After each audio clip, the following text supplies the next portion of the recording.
할렐루야. 오늘도 하나님의 은혜와 평강이 우리 청년들 가운데 가득 넘치기를 바랍니다. 오늘 말씀은 마태복음 26장 36절에서 46절까지 말씀입니다. 자, 오늘 우리가 살펴볼 본문은 겟세마네 기도, 예수님께서 십자가에 돌아가시기 전에, 잡히시기 전에 드렸던 그 마지막 그 기도가 담겨져 있는 그런 내용이죠. 오늘 그 본문과 그 누가복음이라든지 마가복음에도 동일한 기사가 나옵니다. 그때 누가복음 22장 24절에서 이렇게 표현을 하고 있어요. 힘쓰고 애써 더욱 간절히 기도하시며 땀이 핏방울같이 되었더라. 이 말씀이 나오거든요. 예수님께서 얼마나 이 겟세마네 기도에서 간절하게 그리고 절실하게 하나님 앞에 매달리면서 간절하게 기도하셨는지 그 내용이 담겨져 있습니다. 오늘 그 본문을 가지고 하나님의 은혜를 함께 나누도록 하겠습니다. 자, 36절에 보니까요, 주님은 제자들과 함께 평소에도 아마 자주 오셨던 그런 장소인 것 같아요. 감람산이라고 하는 곳에 있는 이 겟세마네 동산, 이 감람산이는 무슨 말이냐면 올리브유가 있는 그런 산이거든요. 기름나무, 기름 동산이다. 그러니까 이 겟세마네가 그 장소인데 그곳에 평소에 기도하러 자주 오셨던 모양입니다. 자, 이곳에서 주님은 제자들과 조금 떨어진 약 한 30에서 한 50m 정도, 이 정도 거리에서 따로 떨어져서 기도하시기를 원하셨고, 근데 특이하게도 늘 항상 그 수식어처럼 따라붙는 그런 제자들이 있어요. 바로 이 베드로와 세베대의 아들들 야고보와 요한, 이 세 명을 데리고 함께 기도하러 그렇게 가셨습니다. 자, 37절에 보니까 아주 중요한 말이 나옵니다. 예수님께서 기도하시기 전에 뭐라고 나와 있어요? 그 심정이 나와 있는데 고민하고 슬퍼하사라고 나와 있어요. 자, 예수님께서 그 인간적인 어떤 마음의 그 상태를 지금 말씀하고 계시는데 왜 고민하고 계실까요? 왜 슬퍼하고 계실까요?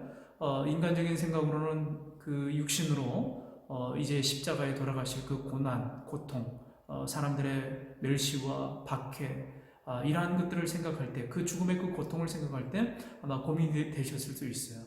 근데 오늘 이 슬퍼하사, 제 개인적으로는 하나님과의 그 부재 상황, 어찌하여 하나님 나를 버리셨나이까라고 십자가에서 그렇게 말씀하시지 않았습니까? 하나님의 어떤 기도의 그 부재 상황, 3일 만에 부활하시기까지 음부에까지 내려가셨다고 이제 하시는데 그 죽음의 고통을 직면하시는 그 하나님의 그 부재 상황을 슬퍼하신 게 아닌가 그런 생각이 들어요. 자, 이제 제자들은 남겨지고 또 38절에 보니까 내 마음이 매우 고민하여 죽게 되었다. 그리고 너희는 여기 머물러서 나와 함께 깨어 있으라 라고 이렇게 말씀하고 있습니다. 주님의 그 절절한 탄식과 고민, 이런 것을 우리가 볼 수가 있어요. 자, 이런 것들을 통해서 주님께서 완벽한 인간의 육신을 입고 이 땅에 오셨다라는 것을 우리가 알 수가 있습니다. 그래서 우리의 생각을 전혀 모르시는 게 아니에요. 우리가 당하는 여러 가지 불안과 그 고통, 현실에서 겪는 여러 가지 어려운 문제들까지도 우리 주님은 다 이미 겪으셨다고 하는 거예요. 제자들의 어떤 배신, 십자가의 죽음, 사람들의 멸시, 여러 가지 우리가 겪을 수 있는 인생에서 그 고민과 그 고난을 이미 우리 주님께서는 짧은 생애지만은 다 겪으시고 우리의 모든 것을 동정하시고 공감하시고 모든 것을 위로해 주시기 위해서 완벽한 인간의 육신을 입고 이 땅에 오신 주님, 그 주님을 드러내주고 있습니다. 오늘 우리 주님은 어떤 분이세요? 고민하고 슬퍼하시는데 어떻게 그렇게 하실 수가 있을까? 거센 파도를 잠잠하게 하고 물 위를 걸으시고 죽은 나사로를 살리시고 들린 자들을 다 그 귀신들을 쫓아내시고 병든 자, 모든 불치병들을 고치시는 그 능력이 있으신 주님께서, 하실 수 있는 주님께서 오늘 고민하고 슬퍼하고 계신 것을 보게 돼요. 앞으로 하나님의 그 뜻을 이루고 하나님의 그 사명을 수행하는 그 주님의 모습을 보면서 생명을 드리는 그 일에 예수님의 모든 것을 투사하신, 모든 것을 던지신, 바치신 그 주님의 그 고민과 그 간절한 그 마음을 우리가 볼 수가 있습니다. 39절에 보니까 기도의 내용이 나옵니다. 내 아버지여, 만일 할만하시거든 이 잔을 내게서 지나가게 하옵소서. 그러나 나의 원대로 마시옵고 아버지의 원대로 하옵소서 라고 이렇게 주님께서 기도하고 계십니다. 자, 불안이 엄습하고 있습니다. 그 인간적인 여러 가지 고통, 눈앞에 지금 있어요. 외면하고 싶은 그런 생각도 있습니다.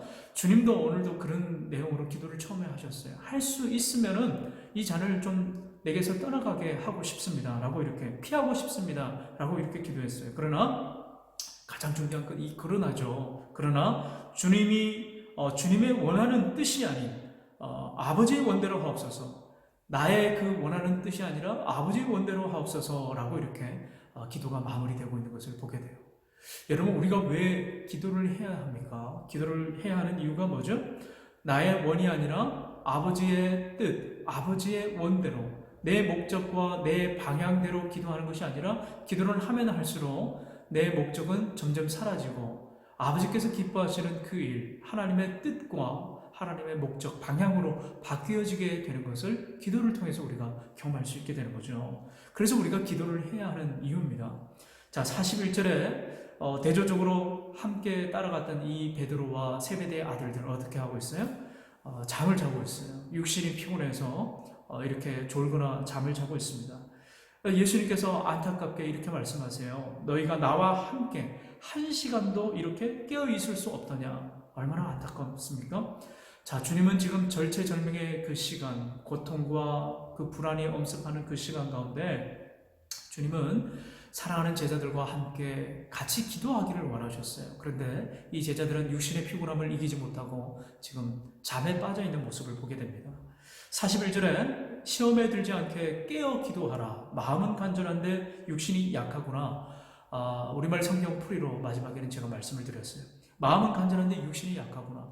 여러분, 건강하고 좋은 그런 습관을 유지하는 것이 너무나 중요합니다. 왜 그렇습니까? 기도를 우리가 해야 하기 때문에 건강한 육신을 가지고 있어야 기도할 수 있던 어떤 동력이 생기는 거죠. 기도할 수 있는 힘을 기르게 되어 있어요. 그런데 비단 육신의 그 건강함이 중요한 것이 아니라 그것도 중요하지만 무엇보다도 영적인 건강함이 중요한 거예요. 영적으로 우리가 얼마나 민감하게 반응하고 끼어 있을 수 있는가. 이 영적인 체력이 굉장히 중요합니다.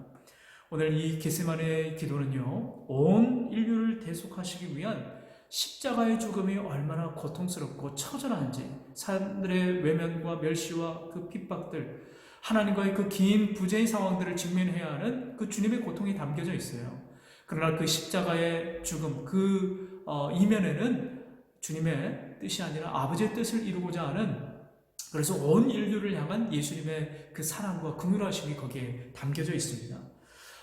우리 사랑하는 청년들이 이러한 겟세마네 기도의 그 주님의 마음을 깨달아서 오늘 제자들에게 말씀하신 것처럼 늘 깨어서 우리 주님과 함께 기도하는 이 시대와 청년부와 공동체와 많은 복음을 접하지 못한 많은 사람들을 위해서 함께 기도하는 우리 깨어있는 우리 소개동교회 청년부가 되기를 주님의 이름으로 축원합니다.